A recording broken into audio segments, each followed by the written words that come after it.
So this is the video we're discussing. I think it's a hoax. Several other people do. But I think the guy that made it, if my memory is correct, actually deleted all of his hoaxes. So it's really hard to prove that this came from a hoax channel, or at least it is at the moment as far as I'm aware. So the question is, how, is this actually easy to hoax? And this was made in 2016, so would that rule out hoax? Absolutely not. The answer is no. It'd be very easy to hoax, and I'm just going to really quickly run through how it would probably be done, or possibly be done. There are different ways of doing this kind of thing. But this is a program called Blender. It's a 3D app that you can get for free from blender.org. And so I just screen recorded a video of the International Space Station. It's a live stream. I think the video channel is called Space Videos, and so a friend hooked me up with a link to that, and I just recorded it playing for a bit on my screen. And then with Blender you just drag the video into Blender, and now it is here inside a 3D space. So then you just grab your camera, pop it in front of the screen, set the resolution of your camera so that it matches the resolution of the video, and now you've basically got the video playing in 3D space. So what I did was I then created a ball in front of the screen, and you can see it just here,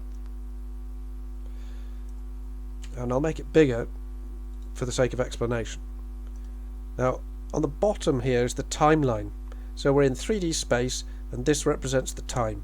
So if I drag the timeline back to 0, all I have to do to animate this ball, which will quite easily become a UFO by just making it smaller, all I have to do to animate it is I just create what's called a keyframe. So I'll create a keyframe for it at frame whatever that is, 80 something, and then I'll just pick up the ball, drag it to where I want it to go, and then create another keyframe there, a bit further down the timeline.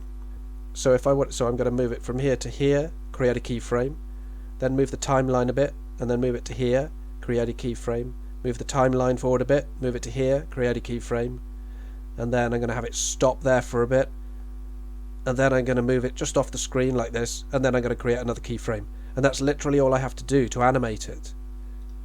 So I'm going to leave it large, and then we'll just press play on our timeline.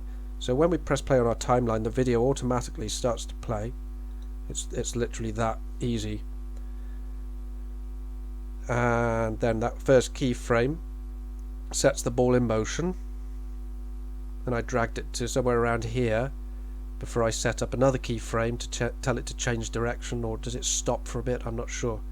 And we can actually drag through and speed things up. So it comes to here, stops, moves up a bit, then moves right, then does a kind of zigzag, stops for a bit, and then moves over to the left and off the screen at high speed. And then all you need to do to make that look realistic is you just make the UFO really small. Something like this.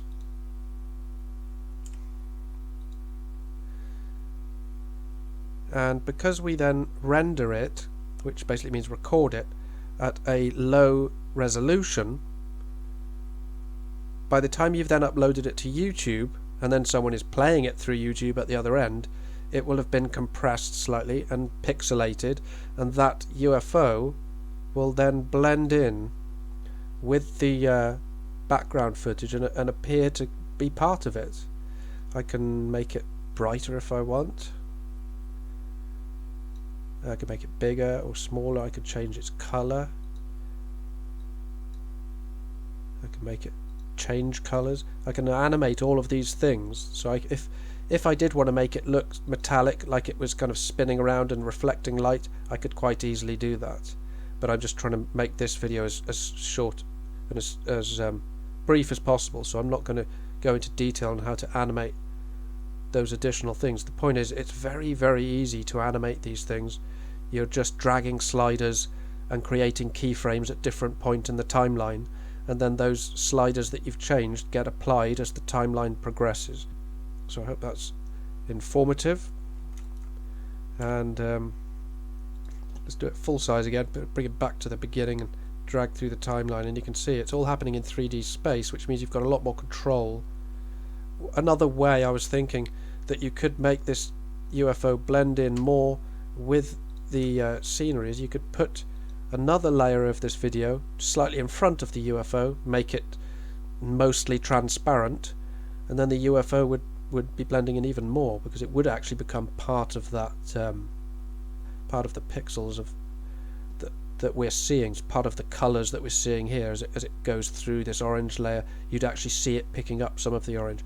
Or we could just, of course, make the UFO slightly transparent, and because it's so small, it would just look like it's reflecting parts of that environment around it. I think it already kind of does, because of the way the compression brings in, kind of pixelates it. So that's it. Hope that was useful.